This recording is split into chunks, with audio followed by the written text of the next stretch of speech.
જય માતાજી. મિત્રો, આ ધરતી ઉપર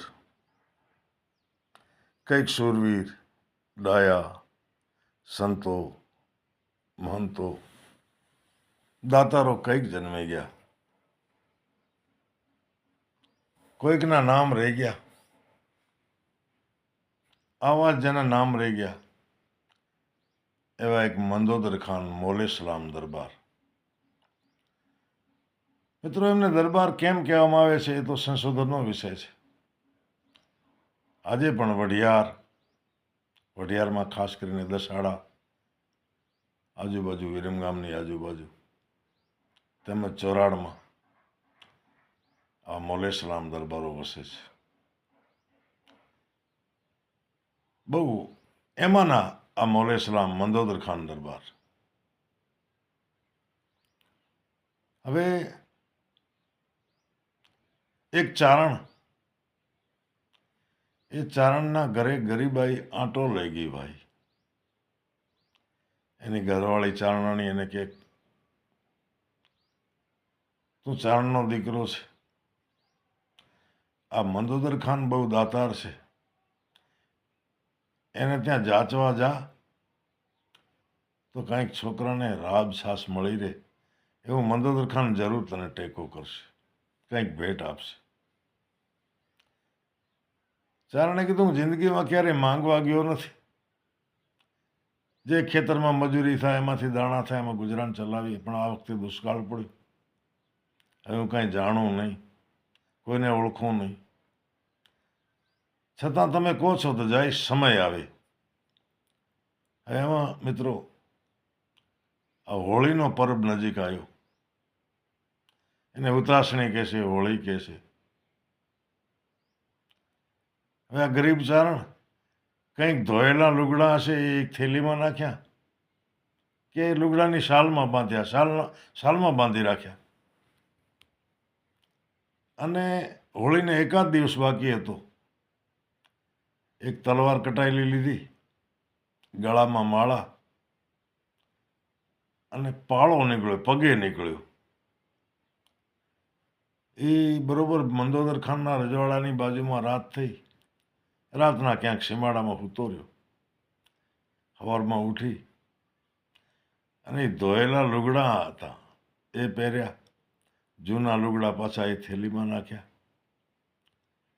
અને એને થયું કે હવે મંદોદર ખાનના રાજધાનીની નજીક પહોંચો.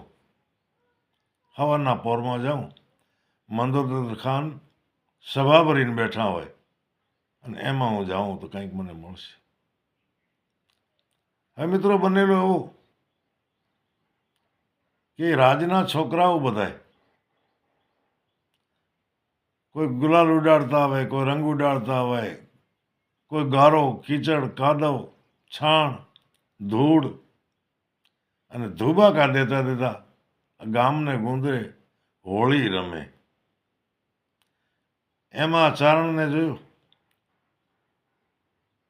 અરે આ કે એક અજાણ્યો મુસાફર આવે, હાલો એને રંગીએ. હવે ચારણને એમ કે કાંઈ ખારા લુગડા પહેર્યા છે, આ છોકરાઓ જો લુગડા બગાડી નાખશે તો સભામાં જઈશ કેવી રીતે.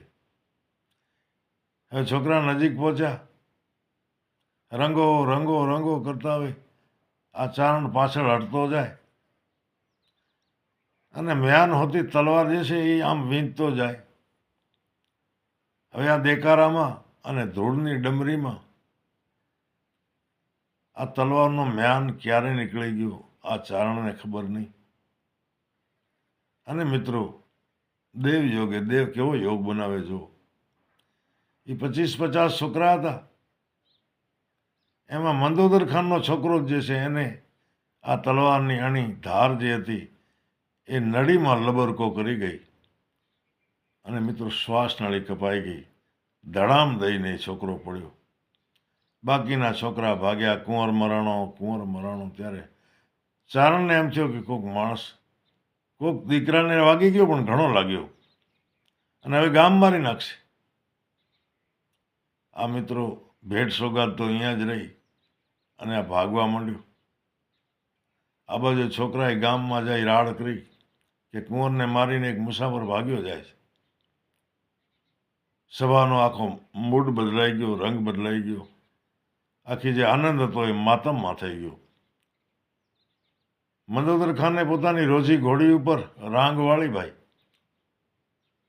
તલવાર જે છે એ જરા બગલમાં દબાવી અને ઈશારો કર્યો. ત્યાં તો આ તો પૂંછનો ઝૂંડો ઊંચો કરતી રવાની થઈ, પણ આ તો પવન વેગી ઘોડી.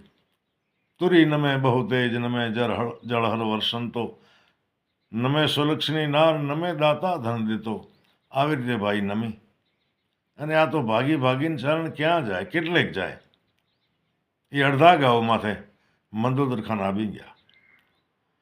આ બાજુ ગામની વસ્તી હતી, પોતપોતાના ઘરે ગયા, ઘોડા ઉપર પલાણ માંડ્યા, તલવારો લઈને મારો મારો મારો કરતા આ મંદોદર ખાનની મદદમાં નીકળ્યા. પણ મંદોદર ખાન તો વહેલા પહોંચી ગયા. ચારણે જોયું કોઈ ઘોડેસવાર આવે છે, હવે મને મારી નાખશે, એના કરતાં હું જ મરી જાઉં. એ વગર મ્યાનની જે તલવાર હતી, જે તલવારથી કુંવર મરાણો, એ જ તલવાર પોતાના ગળા ઉપર મૂકી. મંદોદર ખાને વિચાર્યું કે કોઈ ત્રાગાળો વર્ણ છે. મિત્રો, ચારણ છે ને ત્રાગાળા વર્ણમાં આવે, અને ત્રાગો કરવો ને એ નાની હોની વાત નથી. એ ચારણ કરી શકે. ત્રાગો એટલે પોતાનો જાતે માથું ઉતારી નાખે, પોતાના જાતે કટાર જે છે પહેરી લે પેટમાં, એને ત્રાગું કહેવાય. મંદોદર ખાને રોજી ઘોડીનો લગામ ખેંચી ઘોડી થોભી. મંદોદર ખાને પૂછ્યું, કોણ છો? કે હું ચારણ છું. ક્યાંથી આવે છે? ગામનું નામ કીધું. ક્યાં જાઉં તો? ચારણે કહ્યું કે આજે ગરીબ ચારણ છું, છોકરા રાબ છાસ વગર બહુ દુઃખી થાય. એટલે મંદોદર ખાન દરબારનું નામ સાંભળ્યું, એમને ત્યાં જાચવા જાતો, મતલબ એ આશાએ જાતો હતો કે મને કંઈક આપશે. એટલે મંદોદર ખાને કહ્યું, કુંવરને તે માર્યો? ચારણે કહ્યું, ઈશ્વર જાણે. મેં મ્યાન હોતી તલવાર વીંચતો તો ક્યારે મ્યાન નીકળી ગયું એ દેકારામાં મને ખબર રહી નહીં. અને કોક મરાણો છે. ત્યાં તો પાછળ ગામ આખું હલક્યું આવે, મારો મારો મારો કરતા ભાઈ. મંદોદર ખાન બહુ ડાયા માણસ. વિચાર કર્યો કે આજે પરબના દિવસે એક તો કુંવરનું મોત થયું, અને બીજું આ ચારણ મરાશે, અને ગામ કટકો કટકો કરી નાખશે. એટલે મંદોદર ખાને પોતાની ઘોડી હતી, પોતે નીચા ઉતરી અને ચારણને કીધું, લે ચડી જા ઘોડી માથે ને ભાગવા માંડ. આ ગામ હલક્યો છે, તને મારી નાખશે. ચારણને વિશ્વાસ ના આવે. પૂછ્યું, આપનું નામ? અરે ભાઈ, નામ ખુદાનું, તું ભાગવા માંડ. ચારણ ભાગ્યો. મંદોદર ખાન પાછા વળ્યા. ગામ ભેગું થયું, મળ્યું અને કહ્યું, બાપુ ઘોડી ક્યાં અને કુંવરનો મારતલ ક્યાં? મંદોદર ખાને કહ્યું, માળો બહુ લોંઠકો હો ભાઈ. એક તો કુંવરને મારીને ઉપરથી મારી ઘોડી લઈ ગયો. ગામના માણસોએ કહ્યું, રાખો રાખો બાપુ, આવી વાતો શું કરો છો? સિંહના મોઢામાંથી કોઈ શિકાર લઈ જાય તો મંદોદર ખાનની રાંગમાંથી ઘોડી લે. કુંવરના મારતલને હાથે કરીને ભગાડ્યું. મિત્રો, મંદોદર ખાને જવાબ આપ્યો, અરે ભાઈ, તમે શું દેવાના થયા છો? એને મારે ક્યાં કોઈ દુશ્મની હતી? આ તો દેવ યોગે કુંવર મરાણો. આજે પરબનો દિવસ અને બીજી અત્યાચારણની મારા માથે લો. હાલો કુંવરની મૈયત કાઢીએ. મિત્રો, વિચાર તો કરો કે માણસો કેવા હશે. એ માણસોની વાતો રહે ભાઈ. વિચાર કેવા હશે તમે વિચારો. દીકરાના મારતલને ઘોડી દઈને ભગાડ્યો, ભાગી જા.